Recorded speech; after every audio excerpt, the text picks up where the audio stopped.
50강이네요. 50강. 아, 50강에 좀 시작한 지가 엊그제 같은데 벌써 50강이네요.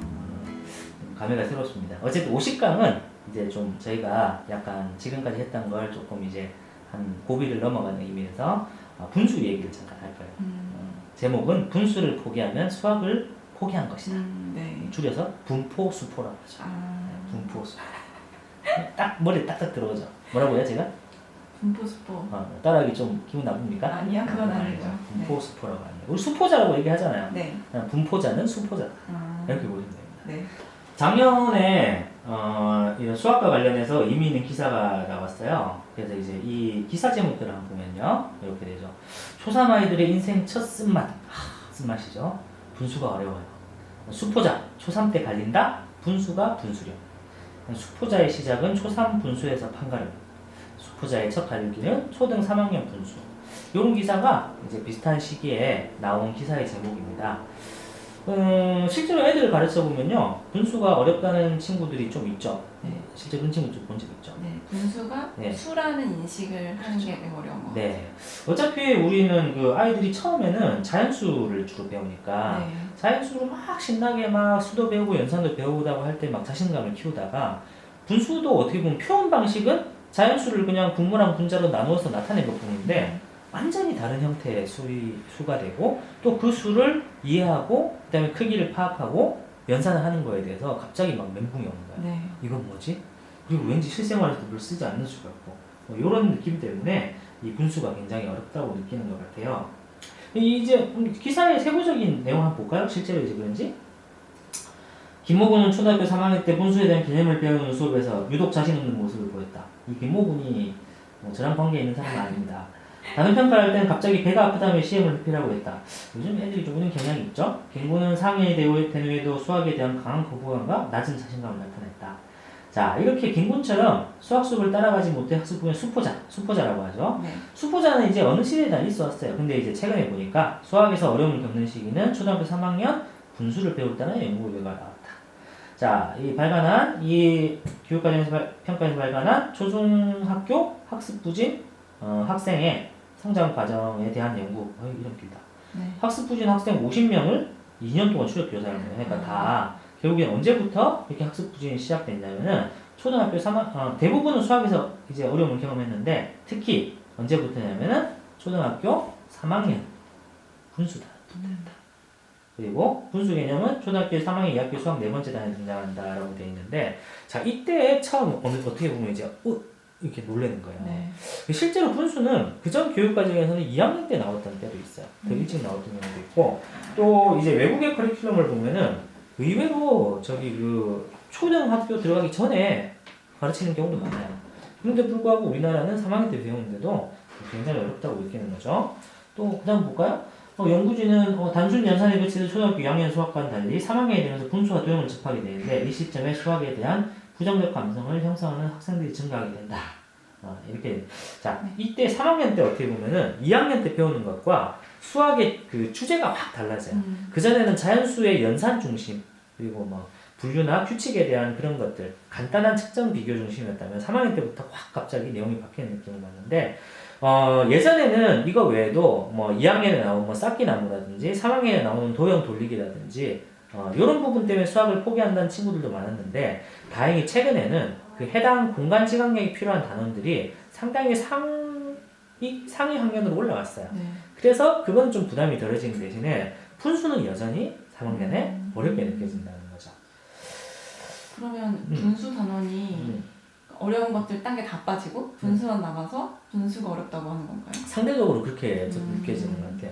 사실 공간 지각력은 뭐 어떻게 보면은 이제 좀 나이가 들면서 좀 발전을 하다 보니까 그냥 좀 따라가지는데, 얘 같은 경우에는 어차피 3학년 때 배우는 것 자체는 그냥 이 잔수랑 다른 어떤 특이한 수를 배운다는 그 경험은 똑같으니까 그것 때문에 좀 다르다고 느껴지고요. 또 이제 문제는 뭐냐면은 사실은 이 분수가 이 분수 단원이 들어가 있는 이 분포들도 중요해요. 우리가 보면 3학년에 이제 한 2단원 나오고 4학년에도 나오고 5학년 나오는데 요것들이 사실 뭐 3학년 때는 단순히 분수가 어떤 크기의 수인지 나타내기, 그 다음에 크기 비교 이런 걸 배우고 그 다음에 4학년 때는 부모가 같은 분수. 분수의 덧셈과 뺄셈을 배우죠. 그러니까 5학년 때 약통분을 배운 다음에 약분과 통분을 배운 다음에 분수의 분모의 크기가 다른 분모가 다른 덧셈과 뺄셈을 배우고 그 다음에 분수의 곱셈과 나눗셈으로 진행되게 되는데 이 과정들이 사실은 되게 띄엄띄엄 떨어져 있어요. 사실 우리 생각해 보면은 분모가 같은 걸 배우고 나서 자연스럽게 약분 통분을 바로 배우고 그 다음에 분모가 다른 걸 또 확장해 나가면 될 것 같은데 실제 우리 고등교육을 그렇게 할 수가 없잖아요. 네. 사실. 그렇게 하면 진짜 포기 당하겠네요.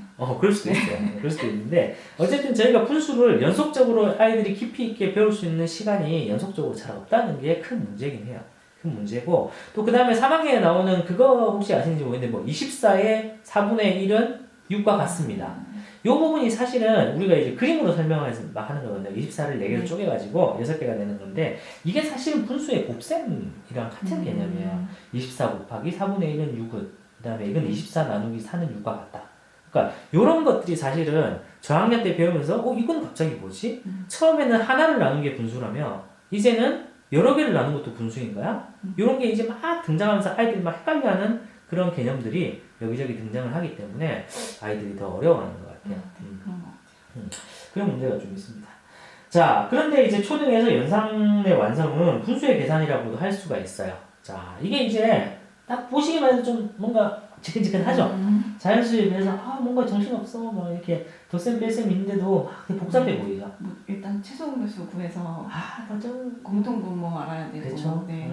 자, 그래서 뭐 제가 한 문제만 골라서 한번 풀어볼게요. 한 문제만 골라서 풀어보면은 이 초등에서 분수 계산이 어떤 면에서 이제 어렵고 어떤 면에서 중요한지를 알 수가 있는데 이걸 먼저 한번 풀어보면은 자, 9와 21의 최소 공배수 12. 9와 12의 최소 공배수 최대 공약수가 네. 3? 최대 공약수가 3이니까 네, 3으로 나누는 거. 네. 3으로 9 나누면은 나누기 3은 3이에요. 네. 3 곱하기 12 하니까 36. 그렇죠. 36이 되죠. 네. 그럼 36분의 여기는 4를 곱해야 되겠죠. 네. 그 다음에 여기는 36분의 21. 7 곱하기 3이 되니까 얘는 8이 되고 얘는 21이 되죠. 그래서 얘는 36분의 29. 제가 일부러 이 과정은 지금 써놨어요. 네. 여기 생략할 수도 있는데 자 여기서 보시면 먼저 최소 공배수를 구하는 과정이 있었어요. 네. 최소 공배수를 구하는 과정에서 저희가 저번 시간에 배운 그 최소 공배수 구하는 그 공식을 통해 가지고 나눗셈이랑 곱셈이 쓰였죠. 네. 나눗셈이랑 곱셈이 최대 공약수를 구하고 나서 나눗셈, 곱셈이 쓰였고 그 다음에 이 최소 공배수를 구한 다음에는 어떤 수를 곱해야 되는지는 최소 공배수로 역시 이 수를 나눠야 나오는 거죠. 네. 나누기가 나오고 동시에 또 곱셈이 나와요. 그 나누기 곱셈이 나온 다음에 또 최종적으로는 분자를 더하게 되죠. 덧셈이 나오죠. 여기 보시면은 약수, 배수, 그 다음에 덧셈, 곱셈, 곱셈, 나눗셈이 이 하나의 덧셈식에서 총 동원돼서 나오는 거예요. 네. 그러니까 우리가 단순히 자연수를 더했을 때랑은 다르게 이 앞에 계산 과정이라든지 이 앞에 우리가 자연수의 계산 과정도 완전히 잘 알고 있어야 될 뿐만 아니라 분수에서는 이 분수를 계산하기 위해서 어떤 식의 원래 연산 알고리즘을 활용하는지도 원리적으로 완벽하게 알고 있어야 풀 수 있다는 겁니다. 그래서 분수의 계산이 말 그대로 초등 연산의 어떤 꽃이라고 볼 수 있죠. 초등 연산을 다 할 수 있고 그리고 또 자연수의 계산에 비해서 단순히 덧셈에 있어서도 어마어마한 난이도의 차이가 나죠. 연산 과정이 굉장히 많이 필요하잖아요. 이런 것 때문에 아이들이 좀 더 어려워하는 것 같아요. 제 생각에는. 하지만 또 중요하다는 거죠.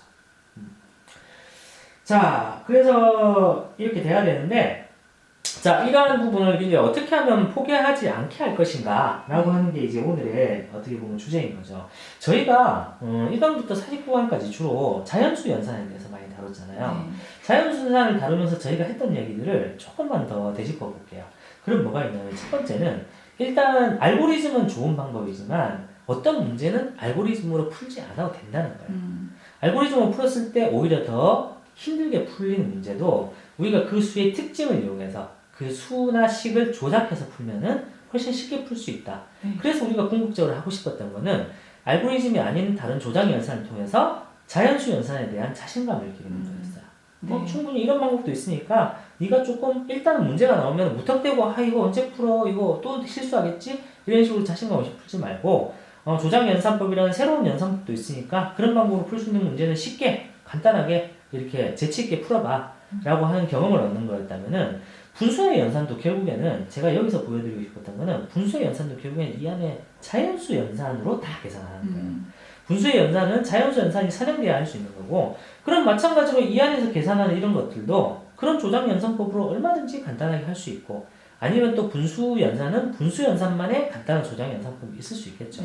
이런 것들을 조금 더 이렇게 우리가 분수 연산할 때 함께 배워주면은 그래도 분수 연산은 뭔가 자연수 연산에 비해서 연산과 다른 거야, 완전히 다른 거야, 아니면 너무 어려운 거야, 이런 식의 생각을 하지 않고 자연수 연산에서 단지 한 발짝 더 나간, 하지만 우리가 반드시 중학교 과정을 가기 위해서 배워야 되는 중요한 것, 이렇게 인식을 하게 될 수 있지 않을까, 저는 그런 생각이 좀 들었어요. 그래서 오늘 그 얘기를 좀 해주고 싶었습니다. 분포 수포인데, 이 말은 이제 반대로 얘기해주면 수학을 포기하지 않으려면은 분수를 포기하지 않아야 된다는 얘기예요. 그래서 분수를 포기하지 않기 위해서는 분수의 계산도 자연수의 계산처럼 자신있게 할 수 있게 아이들을 이끌어주는 게 중요하다. 이 얘기를 전 하고 싶었습니다. 자, 그래서 50강을 기점으로 해서요, 저희가 51강 이제 다가온 51강부터는 이제 자연수뿐만 아니라 유리수, 즉 분수, 소수 이런 계산들도 어떻게 하면 조금 더 재치 있고 편안하게 할 수 있는지 역시 소개하는 그런 내용을 계속 또 소개해 드리도록 하겠습니다. 자, 50강까지 이렇게 좀 해보셨는데요. 뭐 이렇게 한 말씀 해주셔야죠. 일단은 50강까지 진행이 되면서 좀 많이 반성을 하게 됐던 것 같아요. 그러니까 그동안에 연산이라는 것은 반복을 하면 는다라고 생각을 했거든요. 그래가지고 좀 뭐 학원이나 이렇게 가르치는 아이들을 가르칠 때 시간이 제한돼 있잖아요. 그 제한된 시간 안에 가르칠 수 있는 방법, 가장 좋은 방법은 반복이라고 생각했어요. 근데 1강부터 50강까지 강의를 같이 하면서요, 저는 그거를 느꼈던 것 같아요. 그 반복보다는 이걸 원리를 먼저 알고, 그리고 조작해서 연산을 할 수 있는 것은 조작하는 방법을 가르쳐 주거나 하는 방법이 더 좋다는 것을 좀 알게 된 것 같아요.